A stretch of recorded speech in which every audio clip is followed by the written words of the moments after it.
Oma, opa, bapak, ibu, dan saudara sekalian, kita bersyukur kepada Tuhan bahwa pada hari ini tanggal 20 Desember kita bersama-sama bisa mengikuti doa keluarga. Tak terasa kita sudah tiba pada masa-masa Natal. Sebentar lagi kita akan merayakan Natal. Bagaimana persiapan hati kita untuk menyambut Natal? Apa yang sudah kita persiapkan? Apa yang akan kita bawa buat Tuhan sebagai hadiah? Marilah kita membawa hati dan hidup kita untuk Tuhan. Kita akan bersama-sama mengikuti ibadah doa keluarga. Kita akan bersatu dulu. Mari kita bersatu dulu.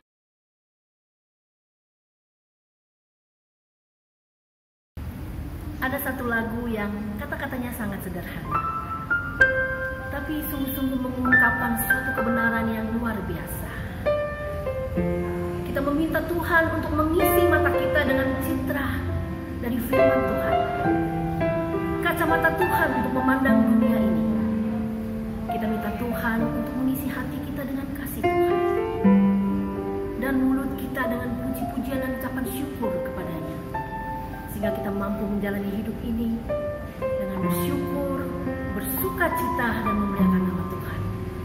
Mari umat, bersama kita nyanyikan lagu ini sebagai ungkapan doa kita hari ini dan setiap hari dalam kehidupan kita. PKJ 270 kita nyanyikan 2 kali.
Kita berdoa.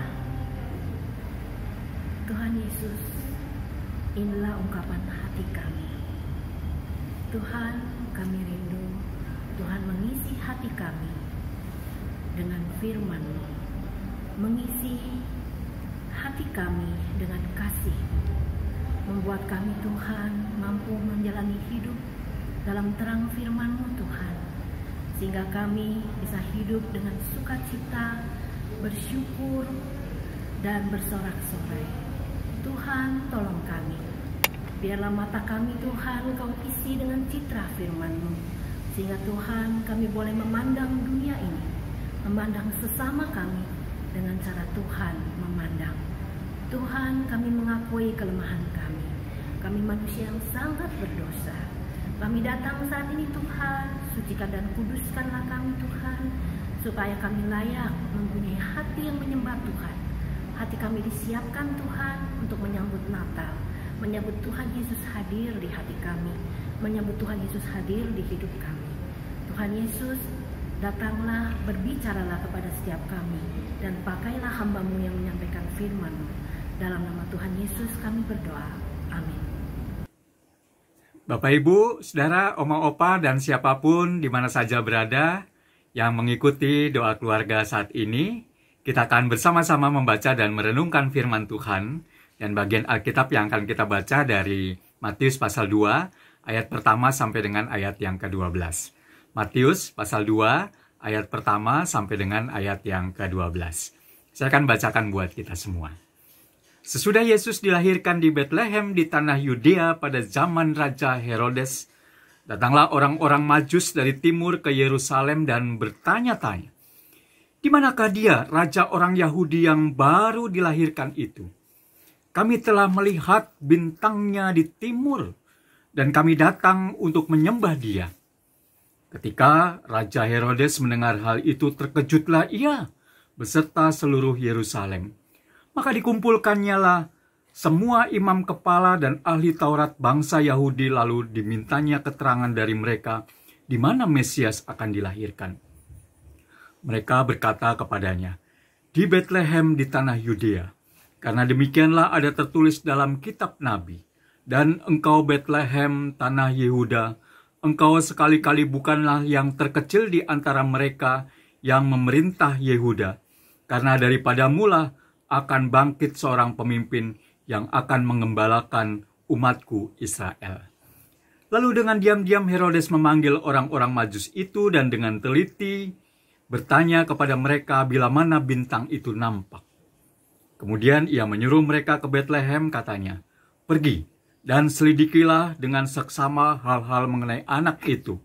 Dan segera sesudah kamu menemukan dia, kabarkanlah kepadaku supaya aku pun datang menyembah dia." Setelah mendengar kata-kata raja itu, berangkatlah mereka dan lihatlah, bintang yang mereka lihat di timur itu mendahului mereka hingga tiba dan berhenti di atas tempat di mana anak itu berada. Ketika mereka melihat bintang itu, sangat bersukacitalah mereka. Maka masuklah mereka ke dalam rumah itu dan melihat anak itu bersama Maria ibunya, lalu sujud menyembah dia. Mereka pun membuka tempat harta bendanya dan mempersembahkan persembahan kepadanya, yaitu emas, kemenyan, dan mur. Dan karena diperingatkan dalam mimpi supaya jangan kembali kepada Herodes, maka pulanglah mereka ke negerinya melalui jalan lain. Demikian bagian Alkitab yang kita baca saat ini, dan yang dikatakan berbahagia dalam mereka yang senantiasa memelihara firman Tuhan di dalam kehidupan sehari-hari. Bapak Ibu Saudara, Oma Opa di mana saja berada, tema renungan kita saat ini adalah hati yang menyembah. Dalam tradisi Jawa ada yang namanya istilah sungkem, yaitu seseorang yang datang sujud menyembah kepada orang lain yang biasanya dianggap lebih tua. Hal ini mau menunjukkan bahwa orang tersebut sangat menghormati dan menghargai orang yang akan disembahnya. Begitu juga kalau kita melihat atau menghadiri pemberkatan nikah dari seseorang atau pengantin, yang dimana dalam sebuah prosesi yang dilakukan pada saat itu ada prosesi pasangan pengantin tersebut datang kepada orang tua mereka yang ada pada saat itu, lalu mereka sujud menyembah kepada orang tua mereka masing-masing, yang mau menunjukkan bahwa mereka menghormati, menghargai, bahkan juga sebagai tanda minta izin, minta restu dari orang tua bahwa mereka akan membina kehidupan sebuah rumah tangga. Sebenarnya ini sebuah tradisi yang cukup baik yang mengingatkan kepada kita semua sebenarnya untuk kita datang dengan hati untuk bukan hanya sekedar menyembah tetapi menghormati dan menghargai. Intinya adalah bagaimana kita mau merendahkan diri kepada orang yang memang pantas untuk mendapat penghormatan dari kita. Nah, Bapak Ibu Saudara yang kasih dalam Tuhan Yesus Kristus, bacaan kita saat ini adalah tentang orang Majus. Dalam sebuah catatan penafsiran, orang Majus ini sering disebut sebagai magos, yaitu sebagai orang-orang yang memiliki kapasitas pemahaman yang istimewa berdasarkan ilmu perbintangan. Mereka sangat bergantung pada penampakan bintang. Ketika lokasi persis yang ditunjukkan oleh bintang itu tidak bisa diketahui, biasanya mereka juga menggunakan cara-cara alamiah dan logis untuk mengetahuinya, yaitu dengan bertanya kepada para pemimpin Yahudi. Seandainya kalau mereka adalah seorang ahli sihir yang juga sempat diterjemahkan demikian, diartikan demikian, mungkin mereka akan melakukan ritual-ritual tertentu untuk mengetahui posisi Tuhan Yesus. Nah, sebenarnya keterangan ini sebenarnya tidak sangat membantu. Karena ada beragam alternatif tempat di daerah timur Walaupun demikian, sebagian besar penafsir Alkitab menduga bahwa para Majus ini atau Magos ini berasal dari Babilonia atau Persia. Selain dari sisi geografis yang memungkinkan, yaitu Babel dan Persia yang sama-sama terletak di sebelah timur. Dan dua kerajaan ini juga terkenal karena ilmu perbintangannya. Apalagi di kemudian hari negara Babel kemudian dikalahkan oleh Media dan Persia. Selain itu pengetahuan para Majus yang memang cukup spesifik, yaitu tentang kelahiran seorang raja Yahudi yang layak untuk dikunjungi dari jauh dan disembah. Mungkin menyiratkan bahwa mereka sebelumnya sudah mengetahui pengharapan mesianis orang-orang Yahudi di dalam taraf tertentu.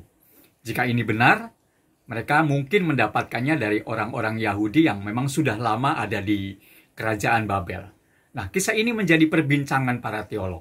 Hanya saja perkiraan ini lebih kuat daripada alternatif yang sebelumnya atau kisah-kisah yang lain yang mau menceritakan tentang para Majus. Nah, Bapak Ibu dan Saudara yang kasih dalam Tuhan Yesus Kristus, sebenarnya Matius ingin menandaskan status Yesus sebagai Raja Israel ketika mau menceritakan tentang para Majus ini. Yaitu bahwa kekuasaannya bukan hanya terbatas di wilayah Israel. Bangsa-bangsa lain pun datang untuk menyembah dia. Ini sesuai dengan penutup Injil Matius yang berbunyi, "Pergilah, jadikanlah semua bangsa muridku." Kita bisa baca dari Matius 28 ayat yang 19. Penyertaannya kepada murid-murid sampai kesudahan zaman. Kita juga bisa baca di Matius 2 ayat 20, cocok dengan nama yang dilekatkan pada saat kelahirannya, yaitu Immanuel, Allah beserta kita. Para orang Majus mengunjungi Yesus dengan membawa persembahan.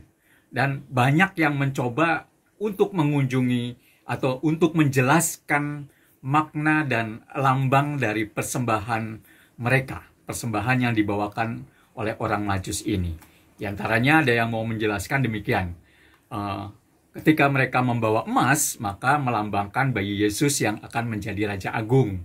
Lalu kemenyan, melambangkan bayi Yesus yang akan menjadi Imam Agung. Mur, melambangkan bayi Yesus yang kelak akan mati untuk menebus dosa manusia. Apapun penjelasannya, namun yang patut kita lihat dan menjadi perhatian kita adalah kedatangan para Majus tidak hanya membawa persembahan tersebut, tetapi mereka datang untuk menyembah Yesus. Ada dorongan hati yang kuat untuk datang dan menyembah Yesus yang akan menjadi raja atas dunia.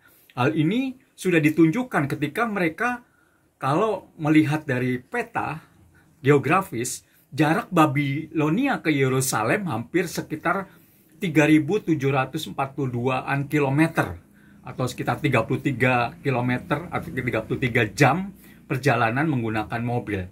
Tambah ketika dari Yerusalem ke Bethlehem 8 kilo atau 2 jam. Mereka menempuh jarak yang cukup jauh.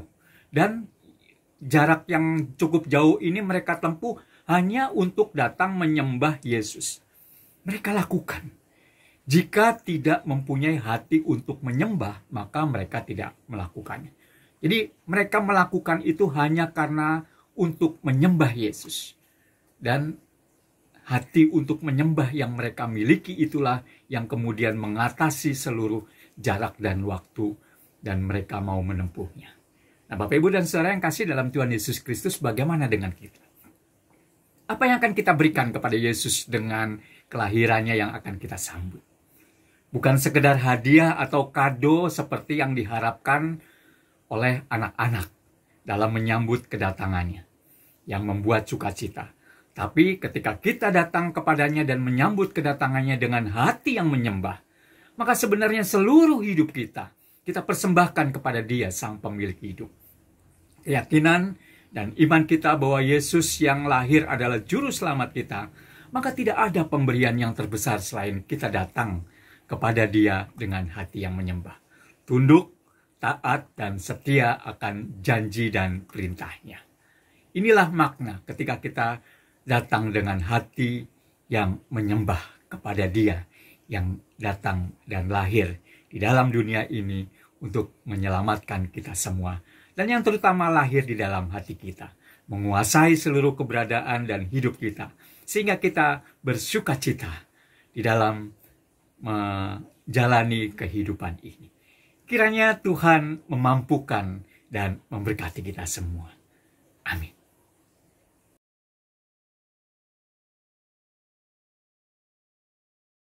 Saudara-saudara yang kekasih, mari kita masuk dalam doa syafaat. Allah Bapa yang bertata dalam kerajaan surga, Allah yang kami sembah dalam nama Tuhan Yesus Kristus. Terima kasih Tuhan atas anugerah-Mu, berkat-Mu, anugerah-Mu yang Kau curahkan kepada kami. Pada saat ini Tuhan menjelang Natal 25 Desember ini Bapa, kami memohon Tuhan memberi perlindungan kepada kami. Tuhan mau menaungi kami dan kami sangat-sangat membutuhkan Engkau Tuhan. Kami mau berdoa untuk program-program vaksinasi nasional di mana ketersediaan vaksin beragam jenis.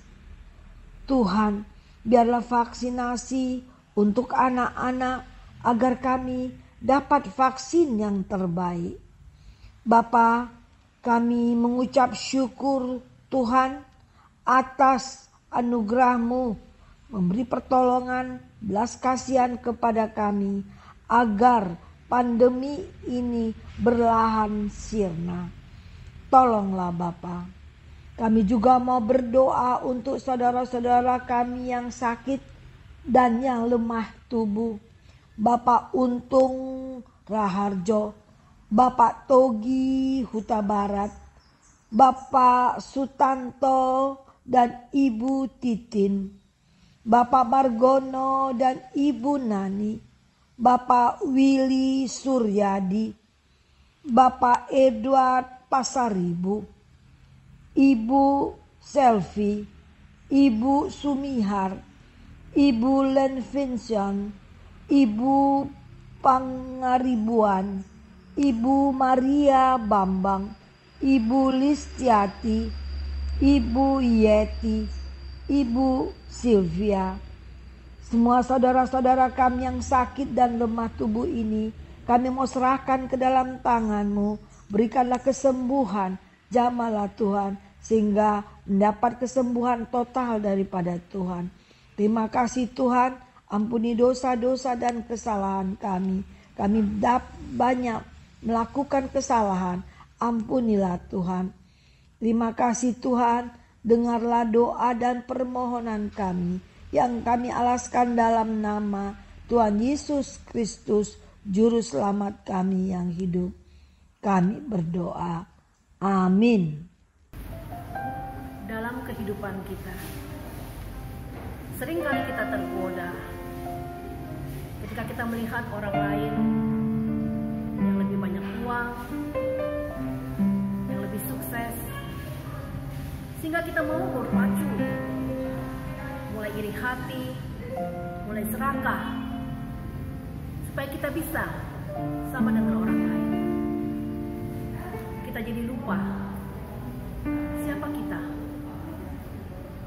Kita datang ke dunia ini tanpa apa-apa, dan kita akan kembali kepada Bapa dengan tidak membawa apa-apa. Hanya hati kita yang menyembah dan mengasihi Tuhan. Marilah kita memperbaiki hidup kita mulai saat ini dan seterusnya, untuk memiliki hati yang lebih mau menyembah kepada Tuhan, hati yang mau mengasihi Tuhan. Apapun keadaan kita, apapun sekeliling kita, ini loh Tuhan hati saya, ini loh Tuhan hidup saya persembahkan untuk Tuhan. Hati sebagai hamba, kita nyanyikan bersama.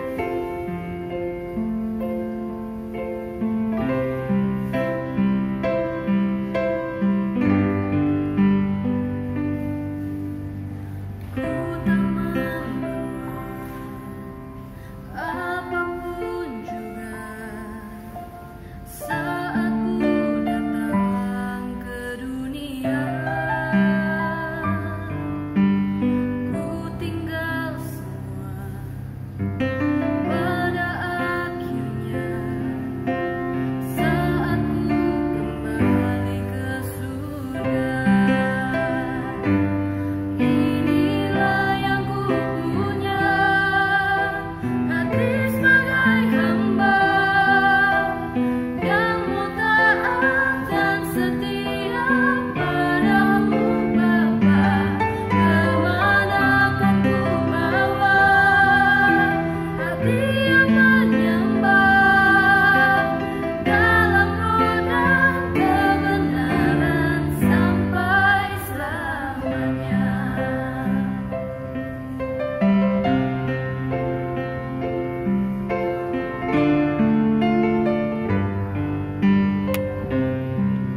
Bapak, Ibu, Oma, Opa, Saudara di mana saja berada, kita baru saja mengikuti rangkaian doa keluarga. Kiranya melalui firman Tuhan yang kita baca dan kita pelajari saat ini, sungguh memampukan kita untuk senantiasa memiliki hati yang menyembah kepadanya. Dengan demikian kita merasakan bahwa Tuhan Yesus yang adalah Tuhan dan Juru Selamat kita begitu dekat di dalam kehidupan kita, sehingga kita tidak pernah merasa khawatir dan takut untuk menghadapi setiap pergumulan dan persoalan hidup dan bahkan setiap berkat yang Tuhan percayakan kepada kita. Kiranya Tuhan memampukan dan memberkati kita semua. Amin.